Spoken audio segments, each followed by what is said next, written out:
ഇസ്രായേലിൻ്റെ ചാരസംഘടനയായിട്ടുള്ള മൊസാദ് ലോകത്തിലെ ഏറ്റവും ബ്രില്യൻ്റ് ആയിട്ടുള്ള ഒരു ചാരസംഘടനയാണ്. എങ്ങനെയാണ് ഇസ്രായേലികൾക്ക് ഇങ്ങനെ ഒരു ചാരസംഘടന ഉണ്ടാക്കാൻ സാധ്യമായത് എന്നുള്ളതാണ്.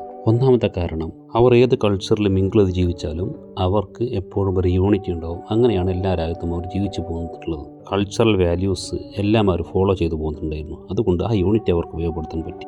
രണ്ടാമത്തത്, ലോകത്തിൻ്റെ പല ഭാഗത്തും ചിന്നിച്ചെതറി ജീവിച്ചിരുന്ന ആളുകളായതുകൊണ്ട് എല്ലാ കൾച്ചറിലും എല്ലാ ലാംഗ്വേജ് അറിയുന്ന ആളുകളും ലിംഗ്വിസ്റ്റിക്കായിട്ടും എല്ലാം അതാത് രാജ്യത്തെ കാര്യങ്ങളും വിവരങ്ങളും അറിയുന്ന ആളുകൾ അവരിൽ കൂട്ടത്തിലുണ്ടായിരുന്നു. അതുപോലെ തന്നെ അവിടെ ജോലി ചെയ്തിട്ടുള്ള അവിടുത്തെ ഇൻഫർമേഷൻ വളരെ വ്യക്തമായിട്ട് അറിയുന്ന എല്ലാവരെയും അവർക്ക് റിക്രൂട്ട് ചെയ്യാൻ സാധിച്ചു.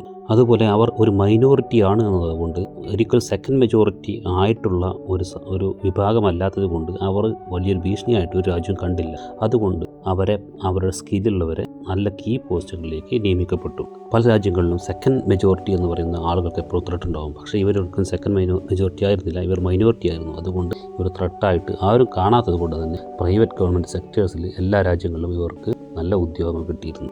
അതുകൊണ്ട് ആ ഇൻഫർമേഷൻസ് എല്ലാം ഇവർ ഇതിന് വേണ്ടി ഉപയോഗിച്ചു. അതിൽ ആളുകളെയും അവർ ഇന്ത്യൻ സംവിധാനത്തിന് വേണ്ടി ഉപയോഗപ്പെടുത്താൻ അവർക്ക് പറ്റി. അതുപോലെ തന്നെ ജൂയിഷ് കമ്മ്യൂണിറ്റി എന്ന് പറയുന്നത് തന്നെ സാമ്പത്തികമായിട്ട് വളരെ ഉയർന്ന ആളുകൾ, സാമ്പത്തികമായിട്ട് എത്രയും മേൽക്കോയ്മ ഉണ്ടാക്കാനുള്ള ഒരു തരത്തിലുള്ള പ്രചോദനം അവരുടെ ജൂയിഷ് കമ്മ്യൂണിറ്റികൾക്കിടയിൽ തന്നെ ഉണ്ടായിരുന്നു. അതുകൊണ്ട് ഇതും അവർ സാധ്യമാക്കി.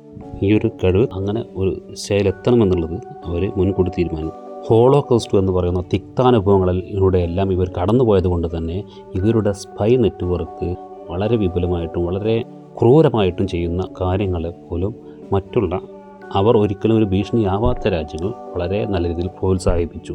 അതുകൊണ്ട് തന്നെ അവരുടെ പ്രോത്സാഹനം ഇവർ ത്രെട്ടല്ല എന്ന് അമേരിക്കയും ബ്രിട്ടീഷ് എംപയറിനും അറിയുന്നത് കൊണ്ട് അവർ ആ രീതിയിൽ മനസ്സിലാക്കുന്നത് കൊണ്ട് അവർ അതിനെ നല്ല രീതിയിൽ പ്രോത്സാഹിപ്പിച്ചു.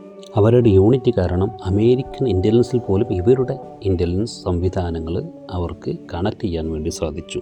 അതുപോലെ തന്നെ ഇവരുടെ റിസർച്ചിന് വേണ്ടിയിട്ട് മില്യൺസ് കണക്കിന് ഡോളർ നൽകിക്കൊണ്ട് അമേരിക്കയും സഹായിച്ചു. ഇവരുടെ റിസർച്ചിന് വേണ്ടി മാത്രം തന്നെ വളരെ വലിയ ഭീമമായ എമൗണ്ട് മറ്റു രാജ്യങ്ങൾ നൽകുന്നുണ്ട്. പിന്നെ പ്രധാനപ്പെട്ടിട്ടുള്ള ഒരു കാര്യം എന്ന് പറയുന്നത് അവർക്ക് ഡബിൾ സിറ്റിസൺഷിപ്പ് ഉണ്ടാവും. ഇസ്രായേലികൾക്ക് ഇസ്രായേൽ എന്നുള്ള സിറ്റിസൺഷിപ്പ് എടുക്കണമെന്നുണ്ടെങ്കിൽ മറ്റു സിറ്റിസൺഷിപ്പ് ഉപേക്ഷിക്കേണ്ടതില്ല. അപ്പോൾ ഏതൊരാൾക്കാരനും ഇസ്രായേൽ എന്നുള്ള സിറ്റിസൺഷിപ്പിൽ നിലനിൽക്കാൻ സാധിക്കും. ഇതും അവരെ സഹായിക്കും. ഈ കാരണങ്ങളെല്ലാം കൊണ്ട് ലോകത്തെ ഏറ്റവും ബെസ്റ്റ് ചാരസംഘടന എന്നുള്ള ഒരു പദവി ഇപ്പോഴും അവർ അലങ്കരിച്ചു കൊണ്ടിരിക്കുന്നു.